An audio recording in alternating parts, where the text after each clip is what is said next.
Celle-ci, tu ne t'y attends pas. 3 desserts différents et délicieux, préparés avec du lait concentré sucré. Salut les gourmands! Je viens très content avec 3 recettes et la raison de ma joie, c'est que tout avec du lait concentré sucré est meilleur.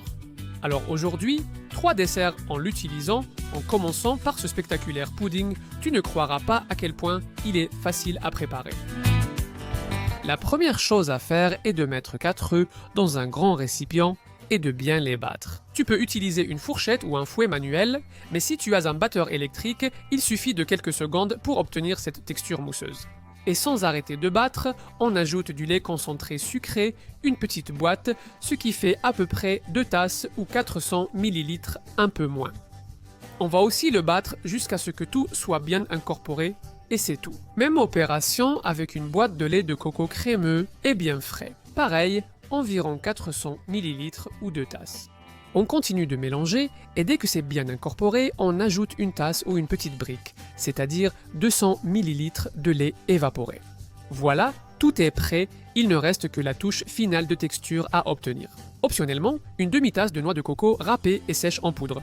Celle-ci que tu vois ici, simplement de la noix de coco râpée. Tu l'ajoutes, tu laisses bien mélanger et tout est prêt. Il y a aussi des gens qui ajoutent un filet d'essence, d'extrait ou d'arôme de vanille. À Golossolandia, vous savez déjà que je suis grand fan de vanille. Mais je pense que dans ce dessert à la noix de coco, rien d'autre ne fait plus élégant. Donc je te laisse choisir. Aujourd'hui, je ne l'ajoute pas.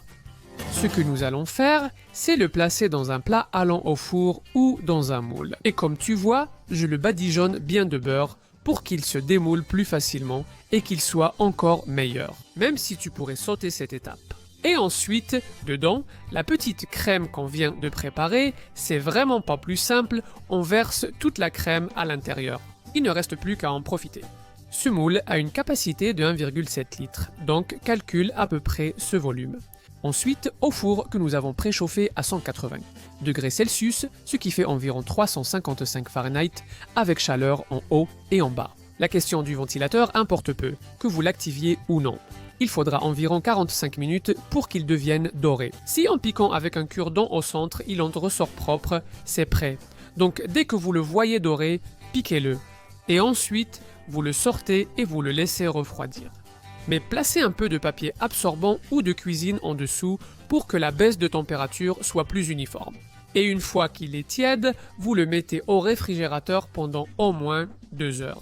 Il conseille 4 heures, mais 2 suffisent. Si tu veux, tu peux te préparer la veille sans aucun problème, puis tu le sors. Il ne reste plus qu'à profiter.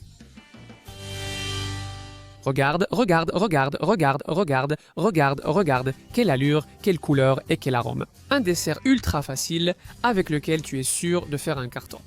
Regardons maintenant, le plus important dans les desserts et chez les personnes, c'est l'intérieur.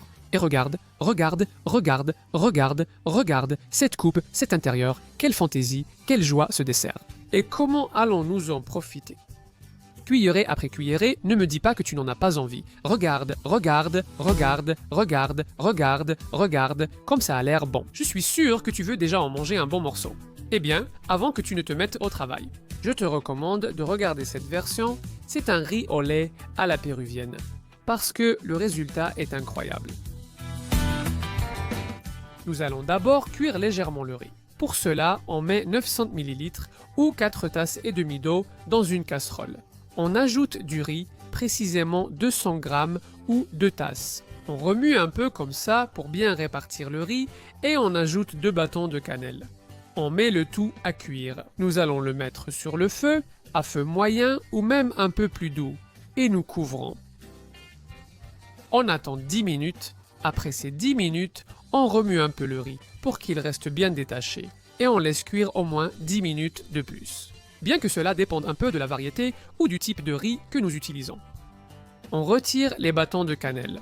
Cette étape est importante, ne la saute pas. Il faut retirer la cannelle car l'eau la ramollit beaucoup et elle risque de se casser facilement. Et il pourrait rester de petits morceaux qui seraient désagréables à trouver, alors ne saute pas cette étape. Allez, on pêche la cannelle. Et maintenant, on donne quelques tours au cas où il resterait un petit morceau de cannelle perdu quelque part. Dans ce cas, il n'y en a pas. Donc on peut déjà ajouter le lait évaporé, ici 900 ml ou aussi 4 tasses et demie. Et on passe à la cuisson. C'est parti. On va continuer à remuer encore et encore pendant que ça cuit. On cherche à obtenir une texture bien crémeuse, donc il faut continuer à remuer et s'assurer que ça n'accroche ni au fond ni sur les côtés. Gardez à l'esprit que lorsque tout va chauffer, ça va épaissir très rapidement en même temps. Donc il faut remuer et remuer pendant quelques minutes. Au bout de ce temps, tu obtiendras une texture comme celle-ci, aussi crémeuse. Tu vois, c'est ce qu'on cherchait. Bon, alors quand tu obtiens cette texture, vérifie que le riz soit bien tendre. C'est important, parce que s'il est encore un peu dur, tu peux ajouter un peu d'eau et continuer à cuire jusqu'à ce qu'il soit tendre.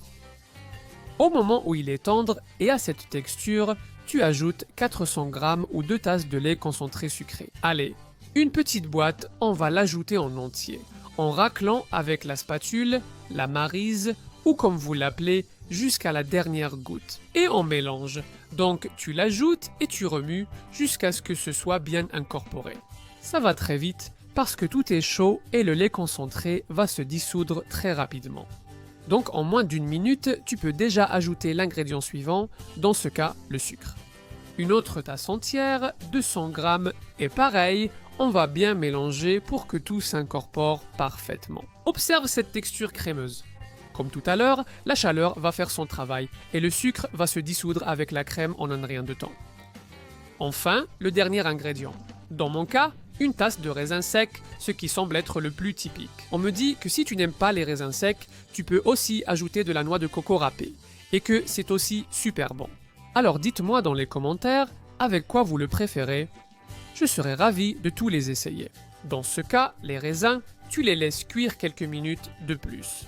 Et il ne reste plus qu'à servir, c'est déjà prêt. Il suffit de le mettre dans le récipient où tu veux le présenter. Et aujourd'hui, je vais faire deux options différentes. Une un peu plus moderne, voilà, et une petite casserole en terre cuite, style classique d'ici.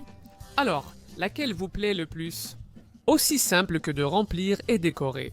Je mets un peu de cannelle en poudre que tu peux tamiser pour qu'elle soit bien fine. Vous voyez, j'utilise celui qu'on prend pour faire un thé ou une infusion. Et ça marche super bien. Regarde comme c'est appétissant, quel plat de réussi. Je vais mettre un bâton de cannelle pour donner du volume et décorer. Et tu auras l'assiette parfaite. Un dessert sensationnel que tout le monde aime. Pour moi, c'est une façon différente de préparer le riz au lait. Parce que vous savez bien que dans ma région, c'est presque un symbole. Mais écoutez, comme ça aussi, c'est spectaculaire. Regarde comme c'est crémeux, regarde comme c'est crémeux, regarde comme c'est crémeux, mais si tu veux des desserts et des petites douceurs, ne crois pas que le lait concentré sert seulement à faire des crèmes. Non, non, non, nous allons préparer des biscuits qui contiennent à peine de la maïzena et du lait concentré. Et ils sont incroyables. Nous commençons avec la pâte de ces biscuits, qui est très simple. Il suffit de mettre le beurre dans un grand récipient, c'est mieux s'il est à température ambiante pour qu'il soit bien mou. Et tu ajoutes le sucre glace. Ensuite, à l'aide des fouets, mais sans les allumer, on va mélanger un peu. Je le fais sans les allumer, pour que le beurre s'imprègne du sucre glace et qu'une sorte de pâte commence à se former. Si on les allumait directement, on créerait un nuage de sucre glace dans la cuisine, ce qui ne nous intéresse pas. Une fois que c'est bien imprégné, oui. On démarre la petite machine et on va battre jusqu'à obtenir une texture bien crémeuse, comme celle que vous voyez ici. Vous voyez? Une sorte de crème totalement homogène. Arrivé à ce stade, on arrête la petite machine un instant pour ajouter l'ingrédient suivant, dans ce cas, le jaune d'œuf, que j'ai juste ici. On l'ajoute et on relance la machine. Si vous n'avez pas une machine comme celle-ci, vous pouvez le faire tranquillement avec un fouet manuel.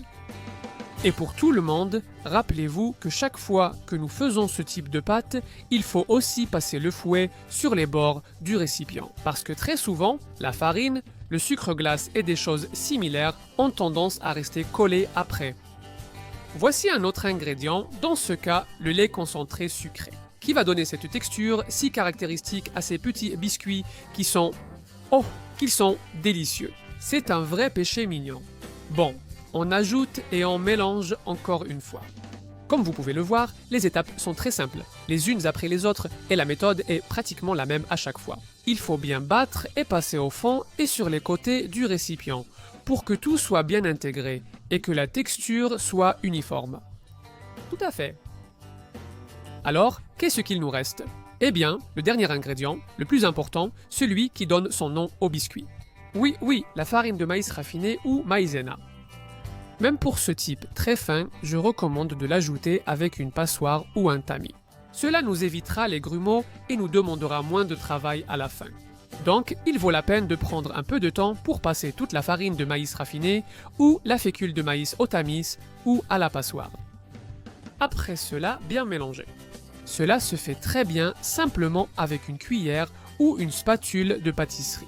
Au début, avec des mouvements doux pour éviter que la fécule de maïs ne sorte du bol.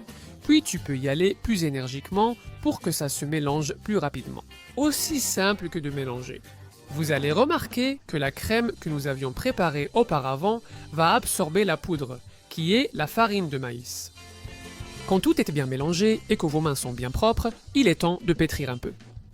La touche finale. C'est intéressant de le faire à la main.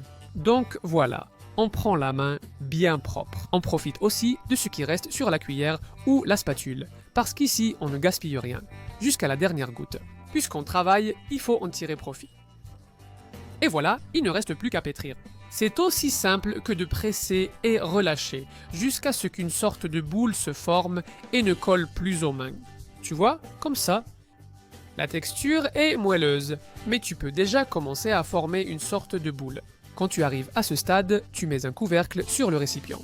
Si tu n'en as pas, tu peux mettre du papier aluminium ou du film plastique. Et tu le mets au réfrigérateur pendant au moins une demi-heure.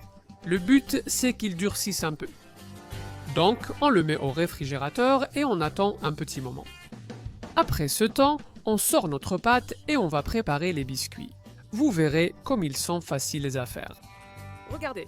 On enlève le couvercle et on prend une portion à peu près de la taille d'une noix. Allez. Avant tout, regarde, la texture que tu obtiens en refroidissant est celle-ci, pour que ce soit maniable. Tu vois, tu presses et les marques de tes doigts restent. Voilà, mais ça ne colle plus du tout aux mains. Parfait.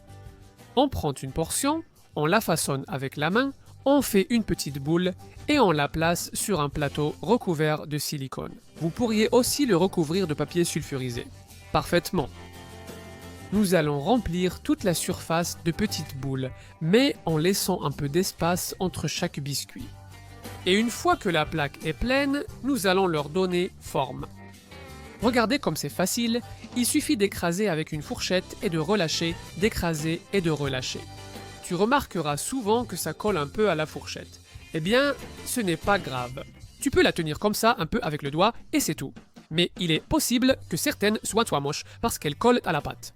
Regardez, l'astuce pour éviter ça, c'est de passer d'abord la fourchette dans la maïzena. Le même ingrédient que pour les biscuits. Comme ça, en l'écrasant, ça ne colle pas et elle garde une forme parfaite. Allons-y. Ici, il faut juste faire attention à un point. Selon l'épaisseur du biscuit et même le four, les temps de cuisson varient un peu. Donc, elles peuvent cuire entre 12 minutes si vous les faites petites et fines, jusqu'à 20 minutes si elles sont un peu plus épaisses. Mais ne t'inquiète pas, tu peux tester en cuisant quelques-unes d'abord, puis faire la bonne fournée ensuite. En connaissant le temps, c'est parfait. Maintenant qu'on les a toutes formées, on va les mettre au four. On l'a préchauffé à 160 degrés et on va enfourner la première plaque. C'est à l'intérieur. Je vous dis déjà que le temps peut varier un peu, alors restez attentifs. Essayez petit à petit. Elles mettent entre 12 et 20 minutes à être parfaites. Les miennes étaient déjà délicieuses en 14 minutes. Allez, on les sort du four. Mais avant de pouvoir les manger, il faut les laisser refroidir. Elles doivent un peu refroidir. Donc on va les transférer une à une sur une grille comme celle-ci pour qu'elles refroidissent. Allez, il est important de ne pas trop les manipuler parce qu'elles sont très fragiles, alors faites-le avec beaucoup de soin et de délicatesse. Maintenant qu'on les a presque toutes, on ne va pas les abîmer davantage. Non. comme ça, doucement. Bon, comme je le disais, on remplit la grille avec les biscuits et on peut utiliser la même plaque en silicone ou du papier sulfurisé pour la prochaine fournée de biscuits. Vous savez déjà, on place à nouveau des boules, on les écrase avec la fourchette enduite de maïzena et on enfourne à 160 degrés ou 326 degrés Fahrenheit. Voilà, on va les laisser à l'intérieur à nouveau, donc le temps estimé est entre 12 et 20 minutes. Une fois ce temps écoulé, on sort la plaque et c'est la deuxième fournée de délicieux biscuits à la maïzena et au lait concentré sans gluten. Prête, des petits biscuits à savourer qui sont excellents. Regarde le beau plateau que nous avons préparé très rapidement, car ils sont aussi très faciles à faire. Eh bien, super facile. C'était les 3 recettes d'aujourd'hui. Je ne sais pas laquelle t'a le plus surpris, tu me le dis en bas dans les commentaires, le riz au lait à la péruvienne, les petits biscuits ou le pudding du début. Tu me diras. Et pendant que tu y réfléchis, tu peux regarder la vidéo qui apparaît ici. En fait, clique déjà sur le petit carré, comme ça tu y jettes un œil.